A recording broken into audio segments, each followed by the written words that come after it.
Divorce papers. I slid the manila folder across the table in my lawyer's office, watching my husband's face transform from confusion to shock to rage within seconds. His knuckles whitened around his coffee cup. Olivia, you can't be serious, James hissed, glancing nervously at my attorney. We need to discuss this privately. I leaned back in my chair, strangely calm despite the hurricane raging inside me. There's nothing to discuss. You used my identity to secure a loan I never approved, used my house down payment to buy your mother a vacation home, and have been systematically draining my accounts for years. This marriage is already over. These papers just make it official. It was borrowing, not stealing. His voice cracked. Everything we did was for the family. I laughed, the sound hollow even to my own ears. Funny how family always means what you want, when you want it, at my expense. James reached across the table, his eyes pleading. Liv, please. Your in-laws need us. Amber needs us. No, I stood up, gathering my purse. They need my money. There's a difference. As I walked out, I caught a glimpse of my reflection in the glass door, shoulders straight, head high, eyes clear despite the tears threatening to spill. I hardly recognized myself. The dutiful, responsible Olivia Wilson I'd been for 34 years was gone, replaced by someone with boundaries and the courage to enforce them. My phone buzzed with a text from Amber. Mom and Dad are freaking out. What did you do to James? I didn't respond. The memory of a gleaming red sports car in my parents' driveway flashed before my eyes, and with it, the moment my life changed forever. Flashback 2 months earlier. The red Porsche gleamed like fresh blood in my parents' driveway. I gripped my Honda's steering wheel, knuckles white, as my sister Amber twirled around it, squealing like she'd just won the lottery. But I knew better. She had won the lottery with my money. I stepped out of my sensible sedan, still wearing my work clothes after a 12-hour day at the financial firm. My phone had been buzzing with overdraft alerts for the past hour, but I'd been ignoring them, praying it was all a mistake. Isn't she gorgeous? Amber ran her perfectly manicured fingers along the hood. I got such a deal. The salesman practically gave it away. Amber. My voice came out steadier than I felt. Where did you get the money for this? She tossed her perfectly styled blonde hair, our mother's legacy, though I'd never bothered with the expensive salon visits she considered essential. Oh, don't start with the lecture. Mom and Dad helped me figure it out, right guys? Our parents stood in the background, champagne glasses in hand. Mom gave me that familiar pleading look, the one that always meant, don't rock the boat. Your sister needed reliable transportation. Honey, Mom said, stepping forward.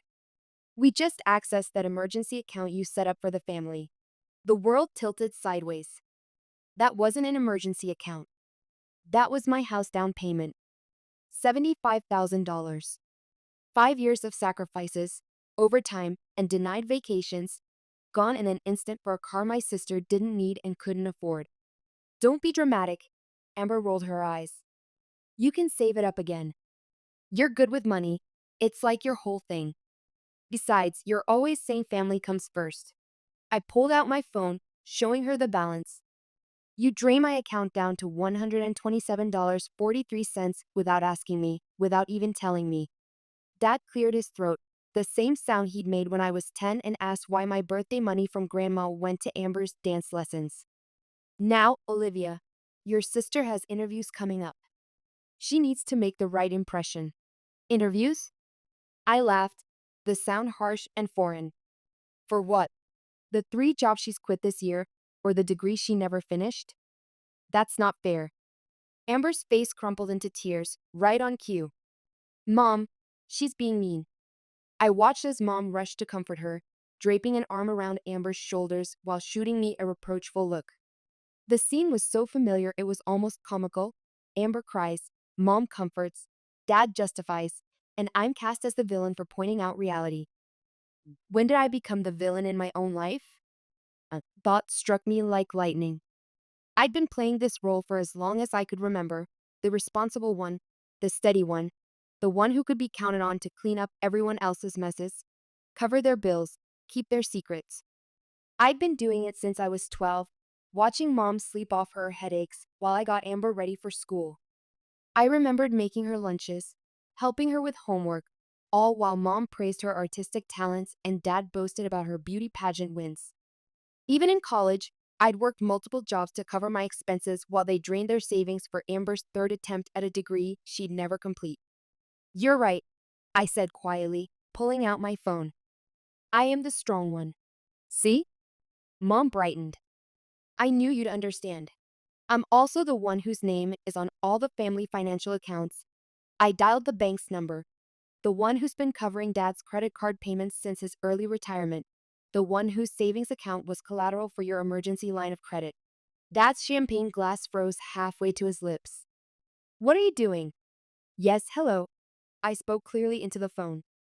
This is Olivia Wilson. I need to close account number 847,392, effective immediately. Yes, I understand this will affect linked accounts. That's exactly what I want. Olivia, stop. Mom lunged for my phone, but I stepped back. You can't do this.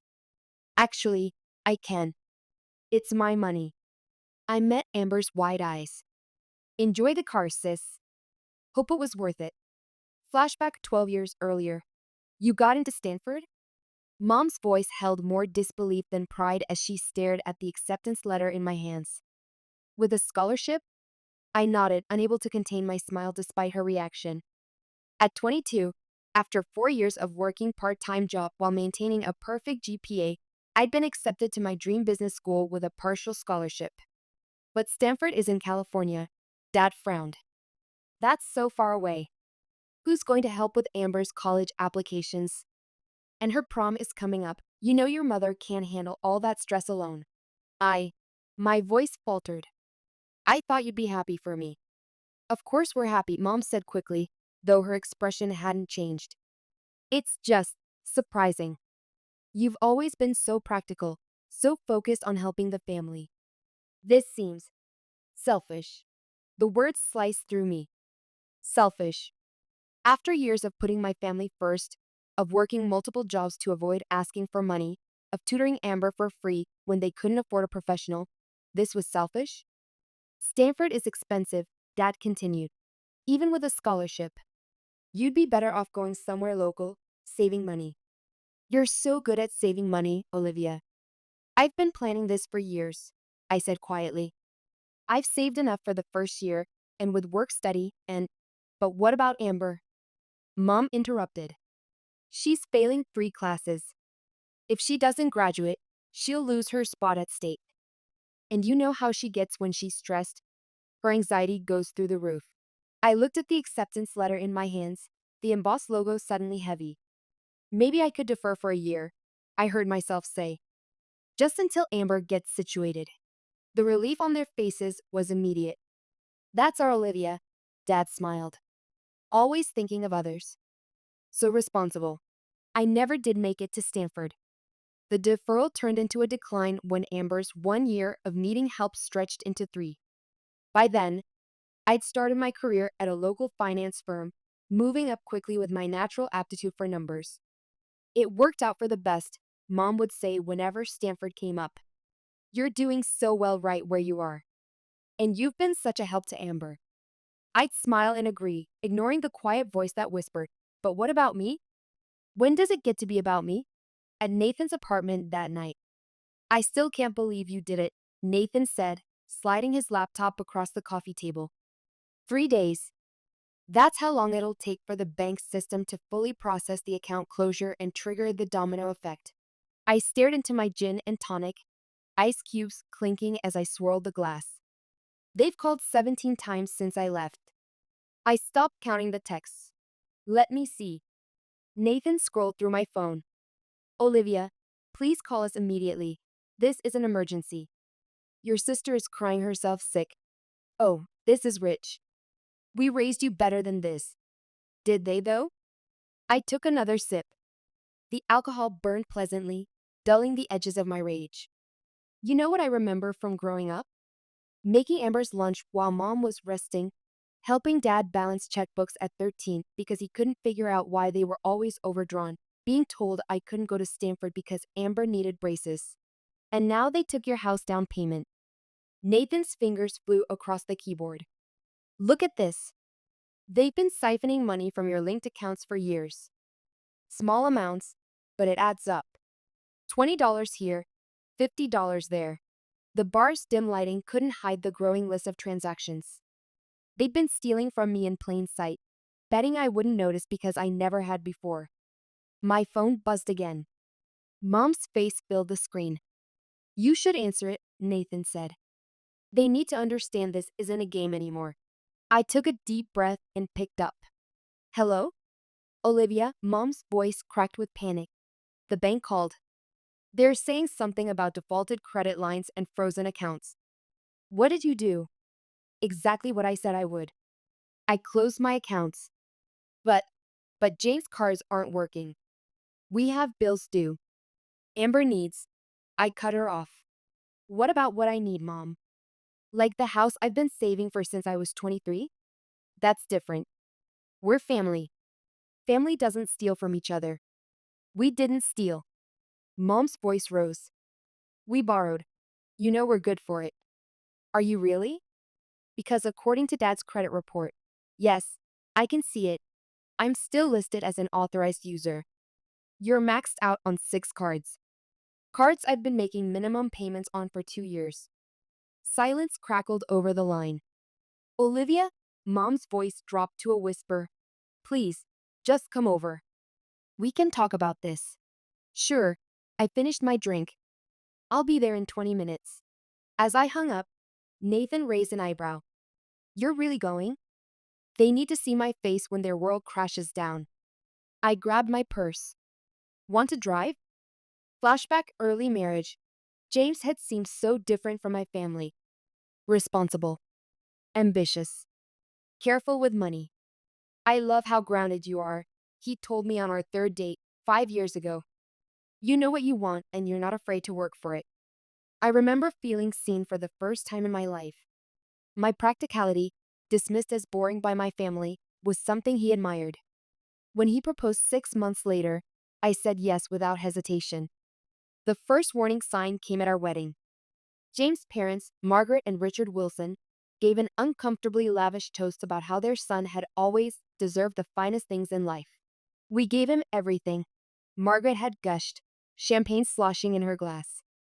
The best schools, the best opportunities, the best start in life. And now he has the best wife to continue that tradition. Later, I learned what the best schools meant. Private education they couldn't afford, second mortgages they never paid off, credit card debt that followed them into retirement. Like my parents, they'd lived beyond their means, but with a veneer of sophistication my family never bothered with. I should have seen it then, how James checked his watch when the topic of money came up, how his parents spoke of debt like an old friend rather than a warning. I should have noticed how his eyes lit up when I mentioned my savings plan. But I was too busy feeling special, chosen, different from Amber. I was the responsible one who'd finally found my reward, a husband who valued that responsibility. What a fool I'd been. The first money request came 6 months after our wedding. Just a small loan, James had explained, to help his parents catch up on their mortgage after his father's unexpected medical bills. Of course, I agreed. They were family now, and family helped each other. The second request came 3 months later. Another small loan, this time for his mother's cataract surgery. Then his cousin's business venture. Then his father's investment opportunity. Small amounts at first, growing larger as I advanced in my career. I justified each one. That's what partners did, support each other's families. I didn't want to be like my parents, playing favorites with financial help. I wanted to be fair, to be generous, to be loved for that generosity. It took me 5 years to realize I was repeating the same pattern, just with a different cast of characters. At my parents' house, the confrontation. 20 minutes later, I walked into my parents' living room. Amber's mascara-streaked face glared at me from the couch. Dad paced by the window, phone pressed to his ear. My husband James sat in the corner, looking pale and uncomfortable. The bank won't budge, Dad announced, hanging up. They're calling in all the credit lines by Friday. Something about, what was it? Unsecured collateral. That would be my savings account. I sat in the armchair, crossing my legs, the one Amber emptied for her midlife crisis car.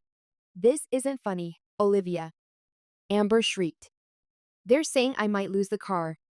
Do you know how embarrassing that would be? Almost as embarrassing as having to tell my realtor I lost my down payment. I kept my voice level.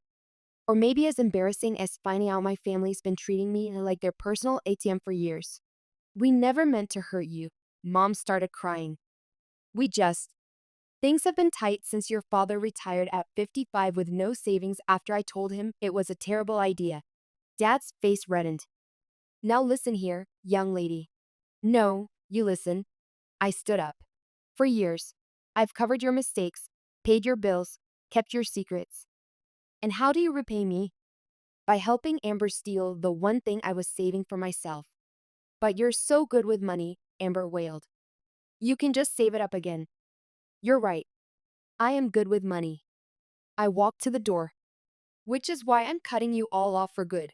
James finally spoke up, his voice tight. Olivia, you're overreacting. Your father helped me secure that small business loan. I spun around. What small business loan? The room went silent. 4 pairs of eyes avoided mine. What? Small business loan? I repeated, each word like ice. It's nothing, James stammered.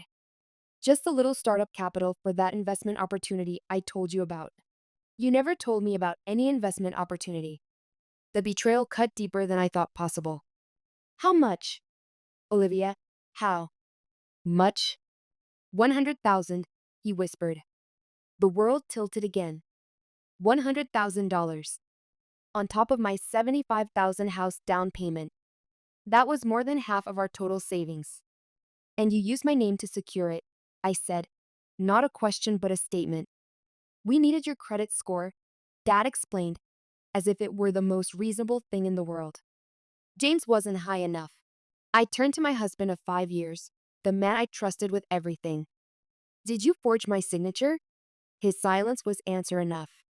Check your mail tomorrow, I said, opening the door. The bank's sending formal notices about the default. Oh, and Amber, better park that car in the garage. Repo men work at night.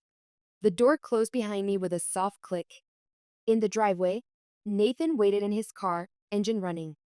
You okay? He asked as I buckled in. I watched my mother's silhouette appear in the window, phone already pressed to her ear, probably calling her sister to borrow money. No, I answered honestly, but I will be. For the first time in my life, I will be.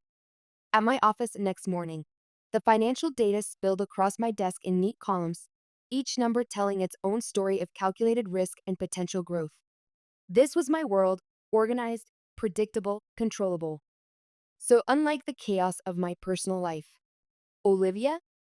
Michael's voice pulled me from my thoughts. My boss stood in the doorway, his expression concerned. Do you have a minute? I nodded, quickly closing the personal email I'd been drafting to my lawyer. I couldn't help but notice you've seemed distracted lately, he said, taking a seat across from me. Is everything all right? For a moment, I considered giving my standard answer, the one I'd perfected over decades. And everything's fine. Just a little family matter. I've got it under control. Instead, I heard myself say, no, it's not. My family has been committing identity theft and fraud using my information, and I'm preparing to press charges. Michael's eyebrows shot up. That's not what I was expecting to hear. Trust me, it wasn't what I was expecting to discover either. He studied me for a moment. You know, most people would be too embarrassed to admit something like that at work, especially in your position. I'm not most people, I replied. And I'm done covering for other people's poor choices, even if they're family. A slow smile spread across Michael's face. That's exactly why you're my best analyst. Direct, honest, uncompromising with the facts. He leaned forward. Is there anything I can do to help? I hesitated. Actually, yes. My sister has been using me as a reference for jobs, claiming experience and education she doesn't have. One of her applications might come through your desk. I'll keep an eye out. He stood up. And Olivia? Take whatever time you need to handle this. Your work will be here when you get back. As he left, I stared at his retreating form, momentarily stunned. I'd expected judgment, maybe even concern about how this family drama might affect my performance. Instead, I'd received understanding and support. It was such a stark contrast to my family's reactions that tears pricked at my eyes. I blinked them away, turning back to my computer. I had a lot of work to do, both professionally and personally. At my apartment 1 week later, they're outside again, Nathan said, peering through my apartment blinds. Your mom's crying in the car while Amber's buzzing every unit in the building. I didn't look up from my laptop. They've been doing this for 3 days. The neighbors are starting to complain. My phone lit up with another text from Amber. You're destroying this family. Actually, a new voice called from my kitchen. They're destroying themselves quite nicely without your help.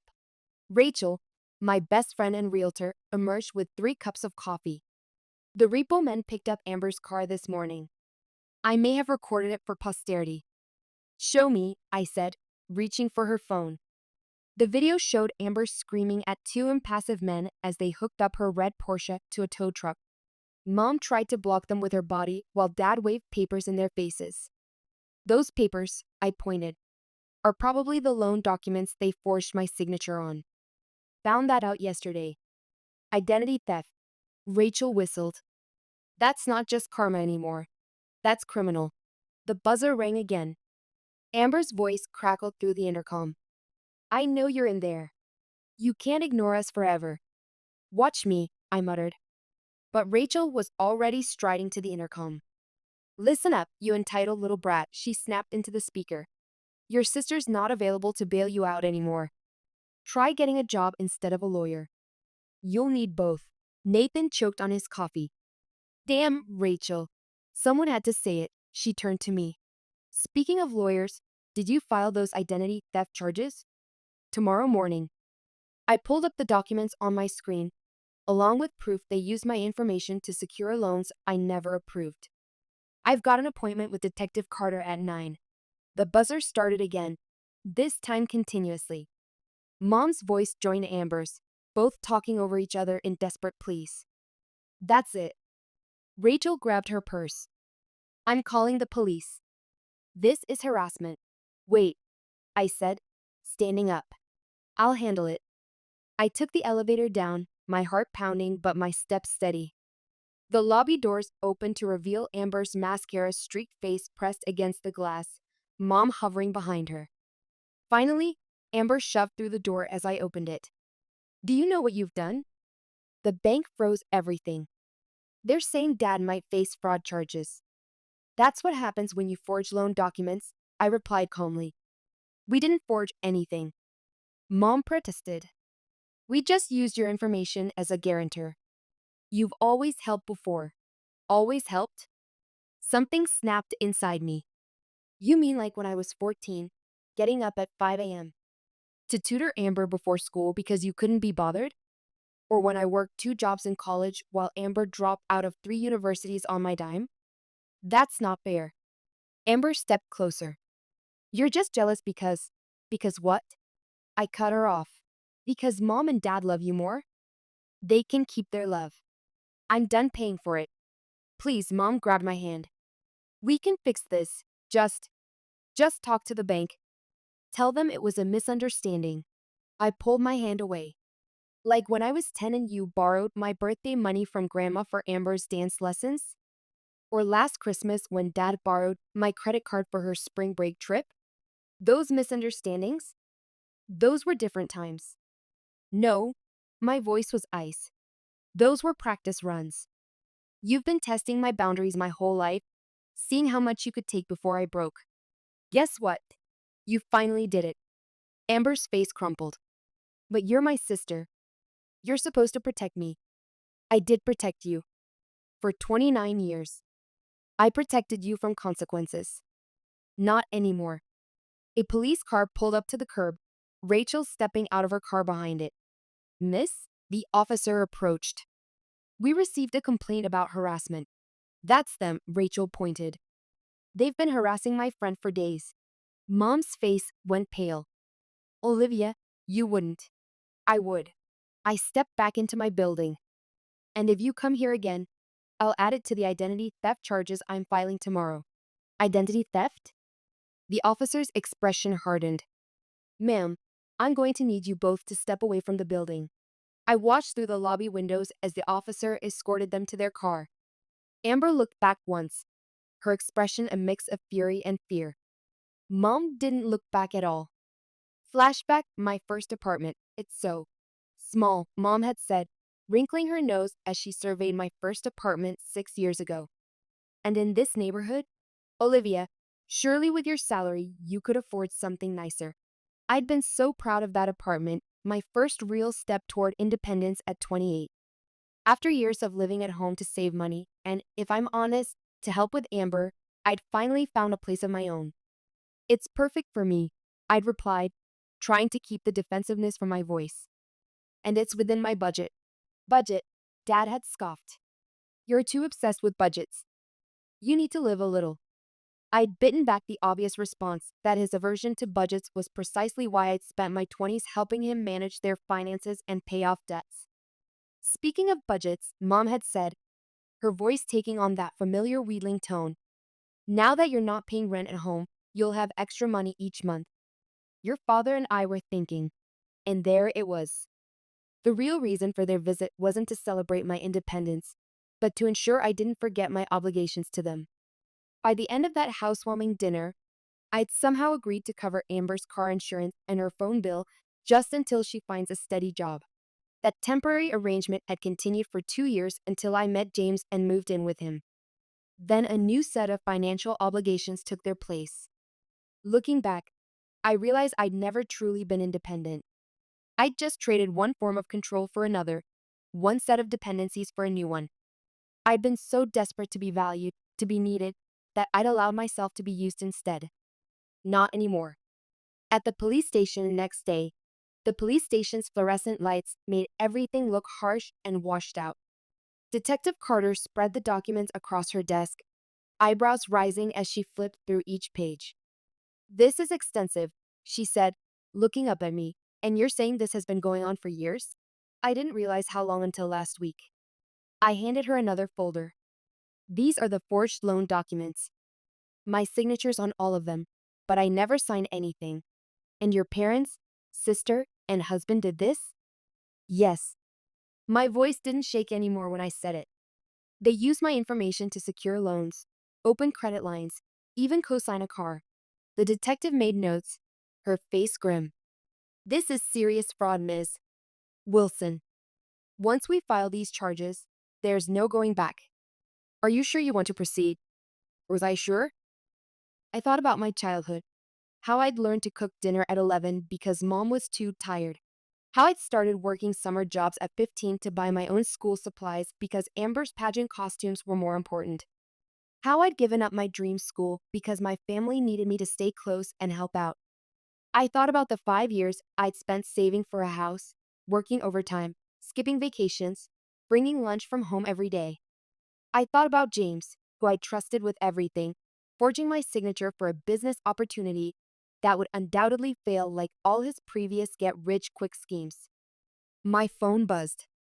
Another text from Amber. Dad's having chest pains because of you. Hope you're happy. I turned my phone around to show the detective. This is why I'm sure. They're still trying to manipulate me, even now. I see this more often than you'd think, she said kindly. Family financial abuse is frustratingly common, especially targeting women who are seen as the responsible ones. The door opened and Michael, my boss, strode in with a thick manila envelope.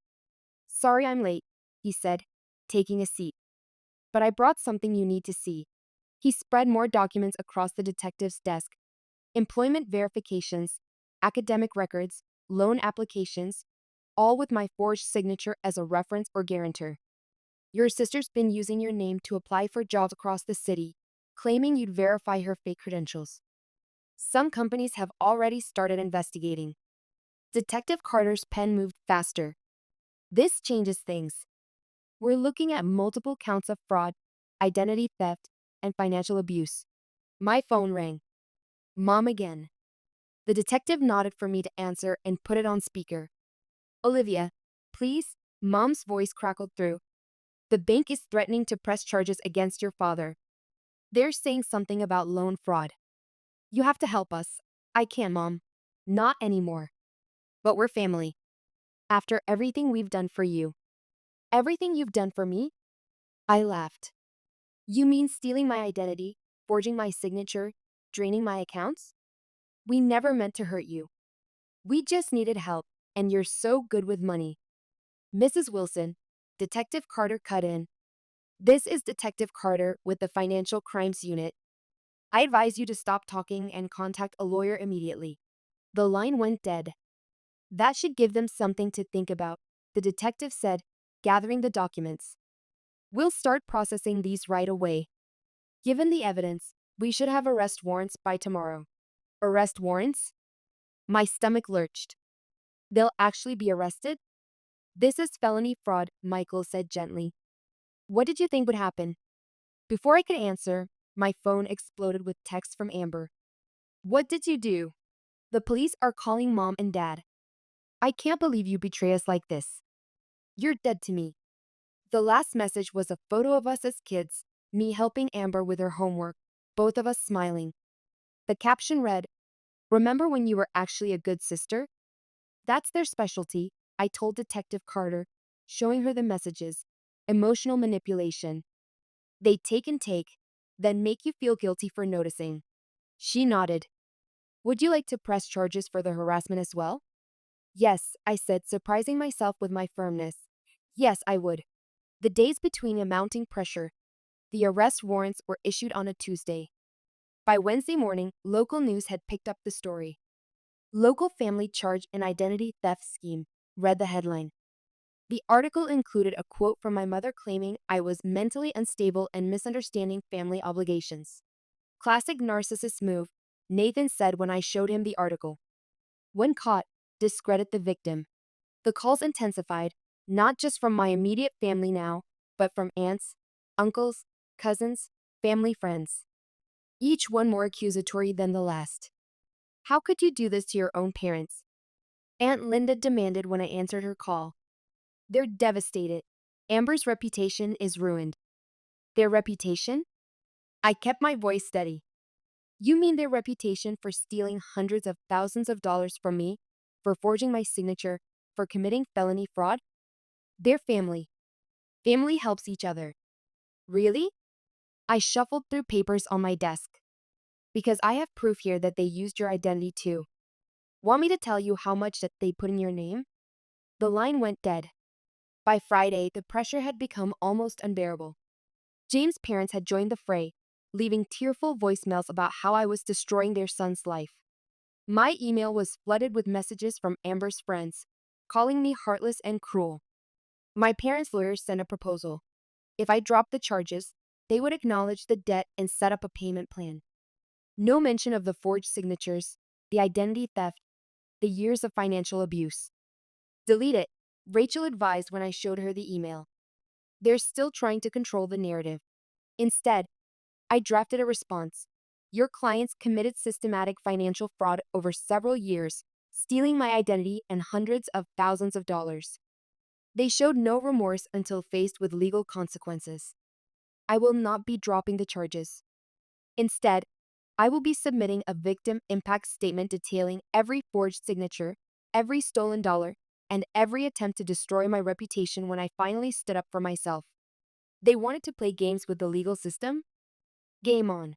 Regards, Olivia. Savage, Rachel whispered, reading over my shoulder. No, I hit send. Just honest. On Sunday night, my phone lit up with a text from Detective Carter. Your parents' house just went into foreclosure. They're being evicted next week. I stared at the message, remembering Sunday dinners in that house, holidays, birthdays, all built on stolen money and lies. You okay? Nathan asked when I showed him the text. I will be. I looked out my apartment window where the city stretched below, lights twinkling in the darkness. Somewhere out there, my family was facing real consequences for the first time in their lives. You know what's funny? I turned to him. They always said I was the responsible one, the boring one, the one who needed to help everyone else shine. And now I'm the one with the stable job, the clean credit score, and the clear conscience. At the courthouse 6 weeks later, the courtroom felt smaller than I expected. My parents sat at the defendant's table, looking diminished in their court-appropriate clothing. Amber slouched in the gallery behind them, shooting me venomous glares. James sat separately with his own attorney, avoiding my gaze entirely. All rise. The bailiff called. Detective Carter squeezed my hand as I stood. You ready? I nodded, gripping my victim impact statement, 3 pages that had taken weeks to write, each word weighted with years of suppressed truth. The state versus James and Margaret Wilson, and James Wilson Jr. The judge began but was interrupted by a commotion at the courtroom door. My parents' lawyer rushed in, whispering urgently to them. Mom's face crumpled, Dad's shoulders slumped. Your Honor, their lawyer addressed the court. My clients wished to change their plea to guilty on all counts. Amber's gasp echoed through the courtroom. Mom. Dad. No. James looked stricken, conferring rapidly with his own attorney. The judge peered over his glasses. You understand this means no trial, no chance to present your defense? We understand, Dad said, his voice barely audible. And you, Mr. Wilson? The judge turned to James. After a whispered conversation with his lawyer, James nodded. Guilty, Your Honor. Very well. The judge shuffled papers. Before sentencing, we'll hear the victim impact statement. Ms. Wilson. I walked to the podium, my heels clicking on the marble floor. The statement trembled in my hands. Your Honor, I began. I've spent weeks trying to calculate the exact financial damage my family caused. The stolen money, the forged loans, the fraudulent accounts. But the real cost. That's harder to quantify. Mom started crying. James stared at the table. I kept going. How do you measure the cost of betrayal? Of discovering that every time your parents said, I love you, they were really saying, I love what I can take from you? How do you quantify the realization that your husband married you for your financial stability and not your heart? That's not true. Amber stood up. We're family. Miss Wilson, the judge warned. Sit down or be removed. I turned to face my family directly. You taught me that family means sacrificing everything for each other. But that was a lie. What you really taught me was that family means having convenient victims who won't press charges. Olivia, please, Mom reached out. We can still fix this. No, Mom, we can't. Because you're not sorry you did it. You're sorry you got caught. The judge cleared his throat. Given the defendant's guilty pleas and the extent of their crimes, I'm prepared to deliver sentencing. Wait. Dad stood up. Your Honor, please. We did it for our daughter. Which one? I asked quietly. The one you stole from or the one you stole for? The judge's gavel cracked like thunder. Mr. Wilson, sit down. Based on the severity and duration of these crimes, I sentence you and Mrs. Wilson to 3 years in state prison with possibility of parole after 18 months. Mr. Wilson Jr., I sentence you to 2 years with possibility of parole after 12 months. Additionally, you'll all pay full restitution to the victim. Amber burst into tears. This is all your fault, she screamed at me. I hate you. Miss Wilson, the judge addressed Amber. Your separate trial for fraud and identity theft begins next week. I suggest you save your outburst for then. Outside the courtroom, reporters clustered with cameras and microphones. Rachel and Nathan flanked me like bodyguards. Ms. Wilson, how does it feel sending your parents and husband to prison? I didn't send them anywhere, I said clearly. Their choices did. Olivia. Mom called as officers led them past. We did everything for you. No, Mom, you did everything to me. There's a difference. Amber tried to rush at me, but was held back by their lawyer. You're dead to me, she shrieked. Dead. Funny, I replied. I've never felt more alive. Detective Carter appeared with a protective detail. Let's get you out of here. Your sister's getting unstable. In the parking lot, Nathan opened his car door for me. Want to get a drink? Actually, I pulled out my phone showing him an email. I have a house closing to get to now. Rachel perked up. The one we looked at last week? You got it. I smiled. Turns out karma has good timing. My family loses their freedom the same day I gain mine. Olivia. Amber's voice rang across the parking lot. She'd broken away from the lawyer. You can't do this. Where are mom and dad supposed to live when they get out? Not my problem, I called back. Try getting a job instead of a handout. I heard Walmart's hiring. As we drove away, I watched in the rearview mirror as officers led my parents and James to the prison transport van. Amber stood alone on the courthouse steps, mascara running, screaming into her phone. You okay? Nathan asked softly. I thought about the house waiting for me, about my promotion, about the weight lifting from my shoulders with each mile we drove. You know what? I said, for the first time in my life, I actually am. He smiled. Because we've got a closing to get to. Ready to start your new life? I looked ahead at the road stretching before us, clear and bright. More than ready. Let's go home. Epilogue of my new home, last box. Nathan announced, setting it down in my new kitchen. Sunlight streamed through the bay windows, catching the granite countertops I'd fallen in love with during the viewing. I still can't believe this is mine. I ran my hand along the smooth surface. All mine. Better believe it. Rachel burst through the door with champagne. Because this calls for a celebration. First night in your new house. My phone buzzed. A news alert. Amber's sentencing had finished. I clicked the link. Local woman gets 2 years for identity theft. Amber Wilson, 29, was sentenced today for multiple counts of fraud. Don't. Rachel grabbed my phone. This is your moment. No family drama allowed. The doorbell rang. Detective Carter stood on my porch holding a folder. Sorry to interrupt your moving day, she said, stepping inside. But I thought you'd want to see this. Your parents tried to file an appeal. It was denied. Of course they did. I accepted the folder. Let me guess, they claimed they were just trying to help their children? Actually, they tried to blame you. Said you gave them permission for everything. She smiled. The judge wasn't impressed. Speaking of not impressed, Nathan called from my laptop. You might want to see this. He pulled up a social media post from one of my cousins. Family isn't family anymore. Olivia put her parents in jail and now she's buying a fancy house with blood money.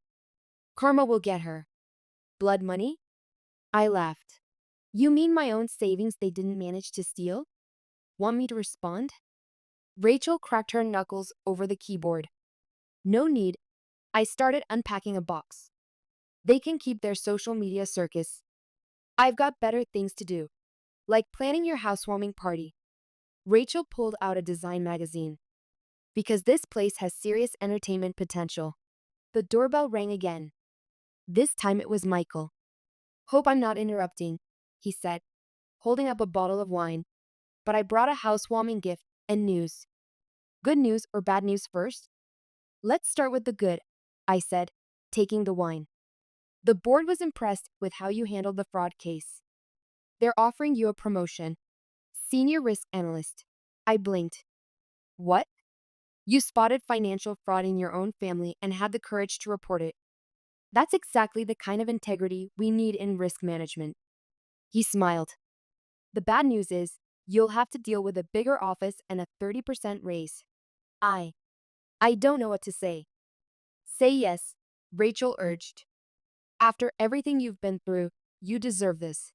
My phone buzzed again, an unknown number, but I recognized the prison's area code. Olivia? Mom's voice was thin. Please don't hang up. I need you to know I'm sorry.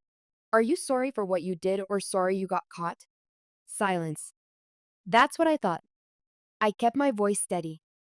Goodbye, Mom. Wait, your father and I will have nowhere to go when we get out. Amber's obviously not in a position to help. You're right. She's not.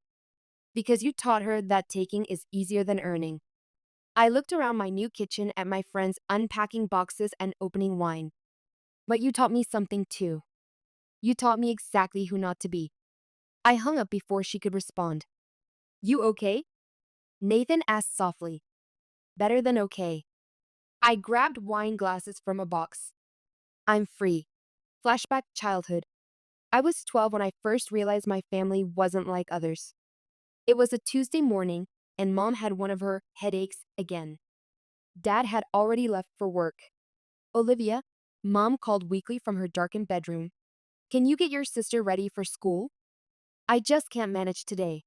I remember standing in Amber's room, trying to wrestle her into clothes while she screamed about wanting a different outfit.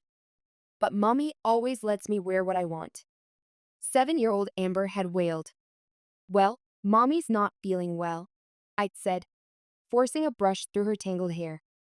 Later that day, my teacher, Mrs. Bennett, had kept me after class. Is everything okay at home, Olivia? She'd asked gently. Yes, ma'am, I'd answered automatically. You seem very tired lately, and you're always taking care of your sister. That's a lot of responsibility for someone your age. I remember the strange feeling in my chest, pride mixed with resentment. Someone has to do it, I'd said. That night, I'd overheard my parents talking. Margaret called today, Mom had said. She invited us to their lake house this weekend.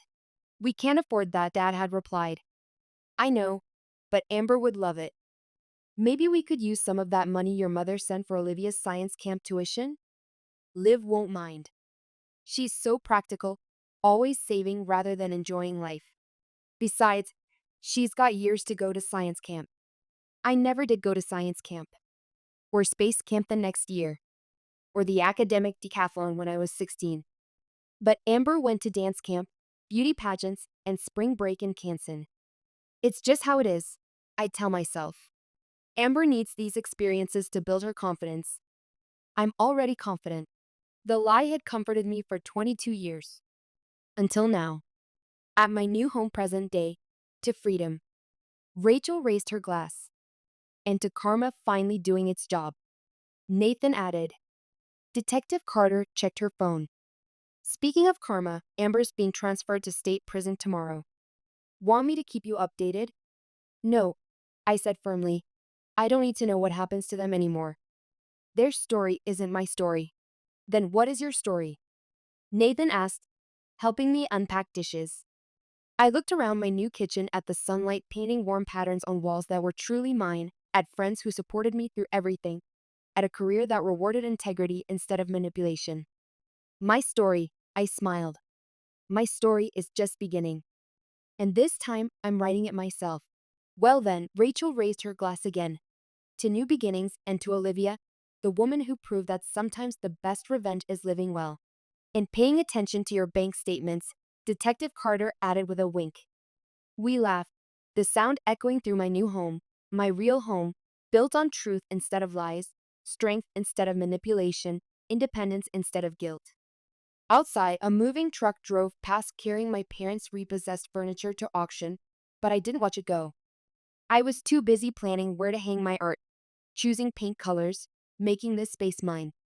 They say home is where the heart is, but sometimes home is where you finally set your heart free. So, Rachel pulled out her tablet. About that housewarming party. I grinned. Show me what you're thinking. This time, every decision would be mine. Every choice would be clear. Every dollar would be earned. And it felt absolutely perfect. Nathan lingered after the others had gone, helping me arrange furniture in the living room. We'd worked in comfortable silence for nearly an hour when he finally spoke. I've been wanting to tell you something for a while, he said, setting down a box of books. But it never seemed like the right time. I looked up, curious. What is it? I'm really proud of you, Liv. His eyes met mine. Do you have any idea how rare it is for someone to break free from a lifetime of financial abuse?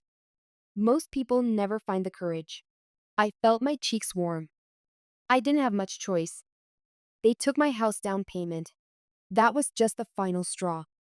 But you've been carrying them for decades. He moved closer. You could have covered for them again, taken out another loan, worked more overtime. That's what the old Olivia would have done. The truth of his words settled over me. He was right. 6 months ago, I would have found a way to fix everything, to keep the peace, to be the responsible one. What changed? He asked softly. I thought about it as I arranged books on the shelf. I guess I finally realized that being responsible for myself isn't the same as being responsible for everyone else. That I mattered too. Nathan smiled. You've always mattered. I'm just glad you finally see it. Later, as we sat on my new porch watching the sunset, I felt something unfamiliar, a lightness, as if gravity had suddenly decreased. It took me a moment to recognize it as peace. My phone pinged with an email alert, the final paperwork for my promotion. Senior Risk Analyst Olivia Wilson. I smiled at the title. What are you thinking about? Nathan asked. The future, I said. For the first time in my life, it feels like it actually belongs to me. He reached over and squeezed my hand. It does. And it's going to be amazing. I believed him. After all, I'd already survived the worst. My family had taken my money, my trust, and my past, but they couldn't take my future.